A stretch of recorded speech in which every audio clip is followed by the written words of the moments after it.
अरब सागर के तट पर स्थित सोमनाथ ज्योतिर्लिंग ने आक्रमणों और विध्वंसों के बावजूद सनातनी आस्था को जीवित रखा और यही वह स्थल है कि जहां महादेव ने चंद्रदेव को श्राप से मुक्त किया। विदेशी आक्रमणों के बाद भी मंदिर का पुनर्निर्माण हुआ और आस्था कभी नहीं टूटी। आज हम स्वाभिमान पर्व मनाते हैं जो अडिग विश्वास और भारत की गौरवशाली परंपरा का प्रतीक है।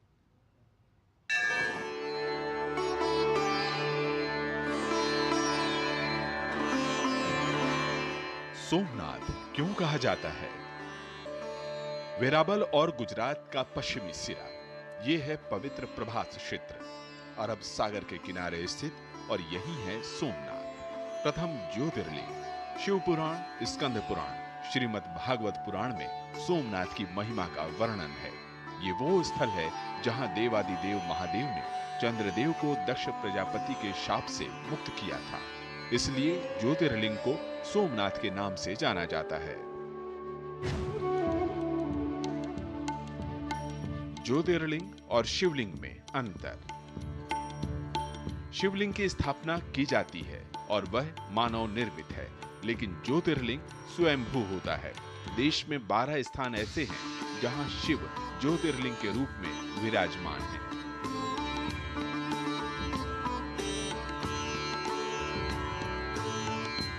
दक्षिणी ध्रुव तक 1 इंच जमीन नहीं। यह आश्चर्यजनक है कि सोमनाथ और दक्षिणी ध्रुव के बीच कोई द्वीप, देश या इंच भर जमीन का टुकड़ा नहीं है। भौगोलिक रूप से सोमनाथ से एक सीधी रेखा दक्षिणी ध्रुव तक जाती है। यह भारतीय ज्ञान और उसकी परंपरा का अमिट साक्ष्य है। सोमनाथ स्थित बाण स्तंभ इसकी पुष्टि करता है। सोमनाथ पर आक्रमण। सोमनाथ की महिमा और इसकी कीर्ति विश्व विख्यात थी। प्रमुख समुद्री मार्ग पर होने की वजह से ये विदेशी आक्रमणकारियों के निशाने पर हमेशा से रहा। सबसे ज्यादा विध्वंस महमूद गजनवी ने साल 1026 में किया था। मंदिर तोड़ा, श्रद्धालुओं की हत्या की, ज्योतिर्लिंग खंडित किया। लूटपाट और दमन का यह चक्र जारी रहा।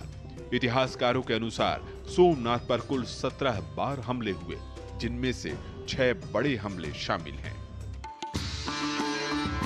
सनातनी आस्था का जीवंत प्रतीक।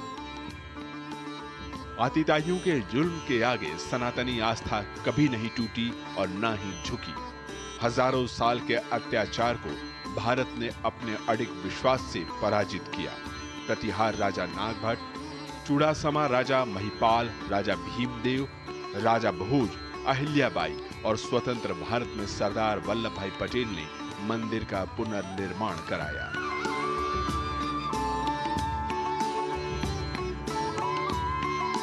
स्वाभिमान पर्व। आतिताइयों की हार सनातनी परंपरा के विजय का उत्सव है स्वाभिमान पर्व। प्रधानमंत्री नरेंद्र मोदी 11 जनवरी को सोमनाथ शौर्य यात्रा का नेतृत्व करेंगे।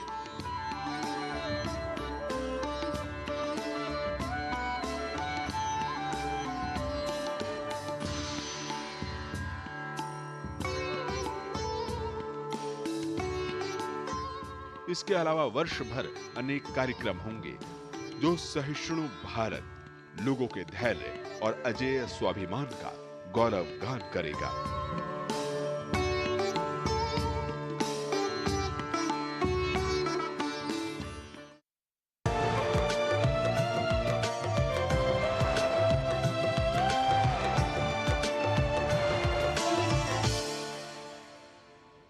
और यहाँ बुलेटिन में हम रुकते हैं एक छोटे से ब्रेक।